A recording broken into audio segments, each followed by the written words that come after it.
Let's take a look at the new Slinky Dog Bookends from Toy Story, which releases May 1st. This is a $150 Lego set and has 1,311 pieces, which they've answered my wishes. We have a Lego Slinky minifigure. This set was sent to me by Lego to review, but all opinions are my own. Yeah, I love this Slinky minifigure. I'm so glad we got a Lego minifigure for Slinky. And the design here has actual coil movement, which I did not expect that. You can't fold this, but look at that. That's so cool. It's like a rubbery design, I think, for that part going through the middle. I'm glad Lego gave some movement there. Tail doesn't move as well as, say, the big Slinky build, but it is still like a softer plastic, so you could get some movement, but I don't want to break that off. This could connect to 2 studs at the front and 2 studs at the back. I mean, it doesn't even fit onto the connection of a minifigure plate. It's such a long dog. And the ears are kind of like a soft, rubbery design as well. I love that. They really put a lot of effort into bringing this into Lego form. It gives me vibes of those classic 2010 Toy Story characters.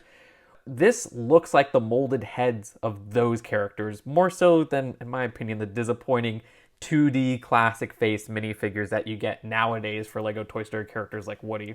Also, this is actually a separate piece where you could see Slinky Dog connects to a pole connection. Hmm.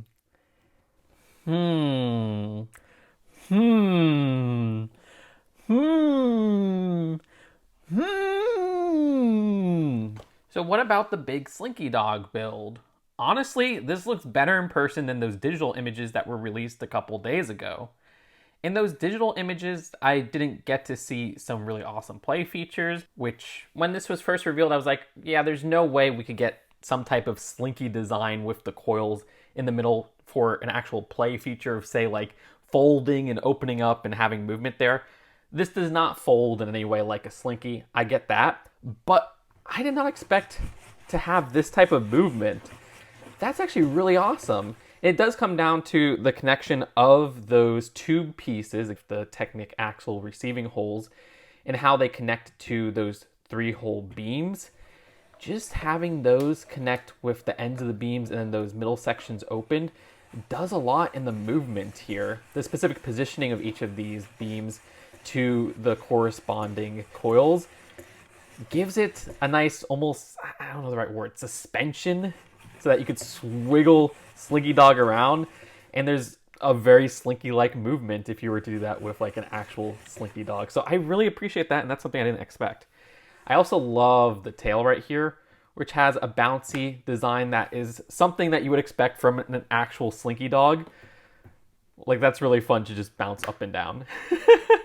And that just uses one of these pieces, which is also kind of like a coil-like piece. I've seen that in other sets before, but very simple build for the tail with one of these cone pieces, the larger ones, and then a 2x2 circular brick piece right there. But yeah, that works perfectly in my opinion. So I actually love the articulation that we have going on that gives Slinky Dog-like properties that I did not expect. Honestly, I think the head looks better in person. That was the part that was standing out to me as something that looked off in the official images from a couple days ago. The shaping is captured in some very clever ways. Like, I like how they use those triangular clip pieces to kind of cover some corners at the back of the head. And they use a lot of these quarter circle pieces to shape out the sides and the top of the head. The use of these relatively new miniature little quarter dome pieces are also great for just those corners at the front. Then at the front, you actually have a half a circle piece with the similar design, but that has an exclusive print for the eyes, which I'm glad those are printed and not stickers.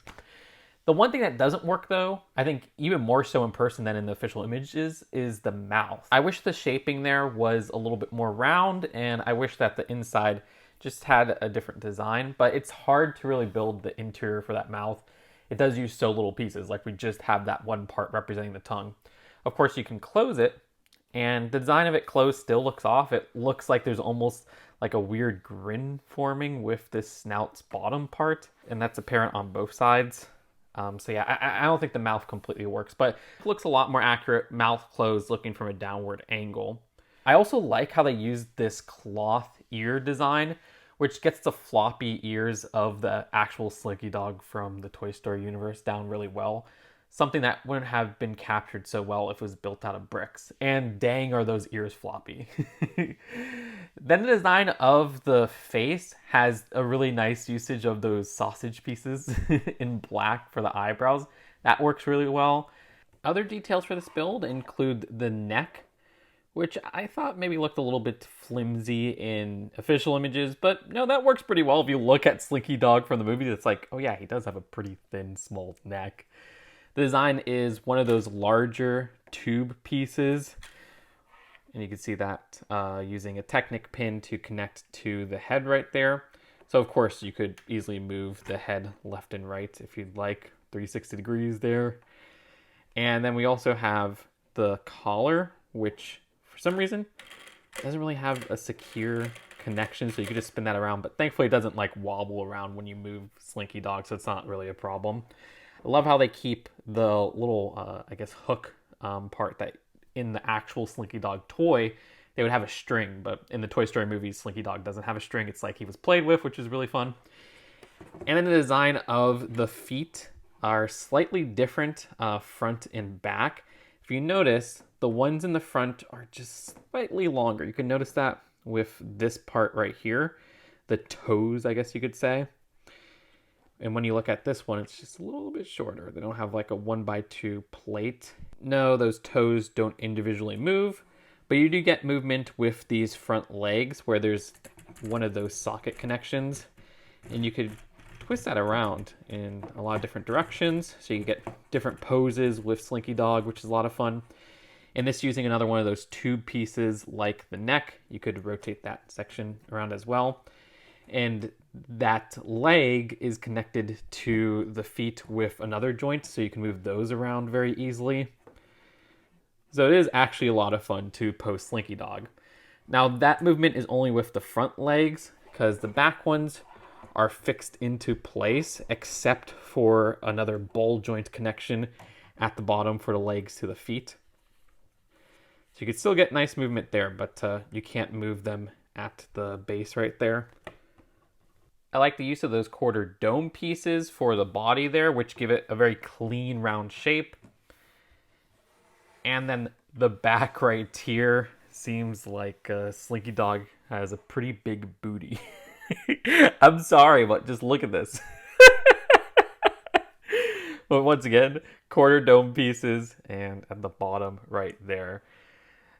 And that's really it for this large Slinky Dog build. Honestly, LEGO did a fantastic job. Only part, like I said, is the mouth, but there's more function than I even expected there. We'll get to connecting Slinky Dog to the books, but let's take a look at each of those books. When I first got this set in the mail before it was revealed, what blew my mind is that this references classic Pixar shorts. Before Pixar was owned by Disney, before there was Toy Story, there was Knick Knack, there was Tin Toy, there's a bunch of other shorts as well. These are two 80s animated short films, which we just got Luxo Jr. as a LEGO Ideas set. So LEGO is slowly building up a collection of references and builds to classic shorts from Pixar, which mean a lot to me because I grew up with those shorts. They were always like bonuses on DVDs.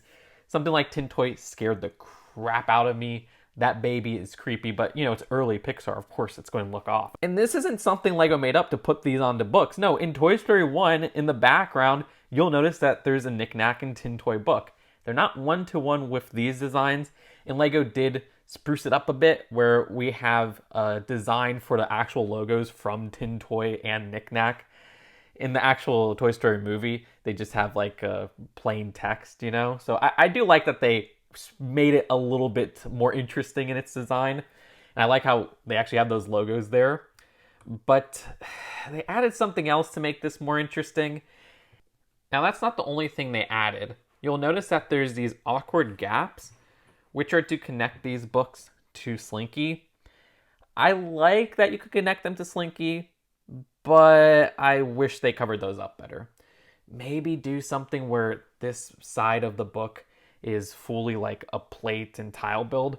You only get tiles for this book up here, and then the Knick Knack book just fully has like a wall of bricks for that design. I wish those were covered up. But what I really don't like is this unnecessary play feature, which adds even more gaps. On the Knick-Knack book, you have Woody popping out, which the design is triggered by just twisting that column brick piece, as I call it. And then on the Tin Toy book, you can pull out Slinky Dog. This one is a lot better in my opinion because it doesn't look obnoxious. That one actually works well as a spine. The Woody one is very unnecessary. And then they add an interior to this book, which is just little references to different characters from Toy Story as these small stud builds. This is something they did with the Luxo Junior lamp set, and I don't know, this doesn't do much for me. I'm actually confused at which characters some of these are. Like, which character is this? Buzz Lightyear? I'm guessing that's Bo Peep. In the corner, you can't see it, but I don't know who this is. Is it supposed to be Woody? Because why is the top gray? I mean, is it Rocky Gibraltar? I have no clue who this is right here. Who has a pink top and a white bottom and a tan middle part? And look, in the Lotso set, they actually have these references as well. But like, there's distinctly Jessie and Woody and Bullseye, so I don't think these are overlapping aside from Buzz Lightyear. I'm very confused. But hey, this is the first time we're ever getting Mr. and Mrs. Potato Head in a LEGO Toy Story set. But yeah, they're 3 stud arrangements, but still, I mean, hopefully that means in the future we'll get the 2. I don't know. We'll have to wait and see. And you get the 3 little green men, the LGM, the aliens, which are holding a Pizza Planet box. Those just use a lime stud and a blue stud. But this is the section where Woody rests, so you can see that function in play. It looks like he's on the toilet. Especially like a toilet in a shady bathroom. Like, this is all the pipes and everything there. This looks like a freaking plunger at the top. I find this hilarious.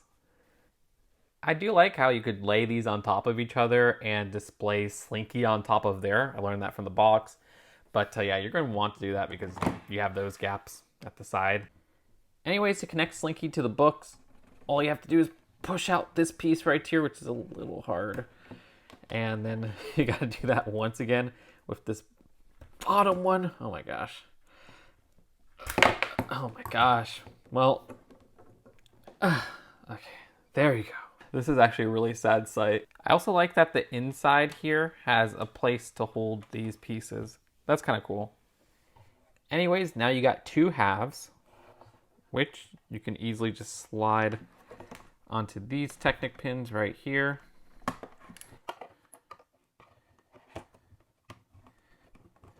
And there are your bookends. This is very useful for not only books, but DVDs as well. I'm a movie person. But I think that's it for the build of the set. But there is this Woody minifigure, and the reason I held off on covering this Woody minifigure is because this is a disappointment, if you ask me. They've stuck to not giving us the dual molded legs variant of Woody, which was present from the Toy Story 4 sets in 2019 to the 1/4+ Disney 100 train set from 2023. Instead, we have the one with plain blue legs, which looks out of place. Woody has boots on. Come on. And this was used in 2 sets last year, so that's extremely disappointing. Regardless, he has that smiling face and a closed mouth expression. This is the same facial expressions we got since 2019. I wish they would change things up. I think there was like one other expression for the Toy Story 4 sets. So overall, I love so much about this set. Slinky minifigure is perfect in my opinion. This Slinky build, the large scale toy, works really well. It works better than I thought. It looks better than I thought in person. It isn't perfect though. Like I said, I don't love the snout design, especially with the mouth. Never thought we would get Slinky. They're owned by a completely different toy company, which you could actually see the rights for the toy company at the bottom of the set's box. Beyond that, there are some things that annoy me. I really am annoyed by the Woody minifigure just being the cheaper version that doesn't have the dual molded legs. That's so ridiculous for a $150 18+ set. I also don't love those hidden compartments in the Knick-Knack book. It just feels out of place. The Tin Toy one blends in really well if you ask me. And that switch on the knickknack build looks really awkward in like the page spine right there.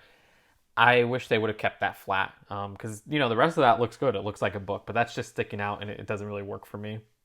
Finally, the price is bad. This should be like $120, but it's $150. Yeah, if you're a price per piece ratio person, what is that? 1,311 pieces. And a lot of those pieces are like, you know, those Easter eggs inside the knickknack book. It feels like those inflated the piece count. Like this really feels like it's an 1,000-piece set.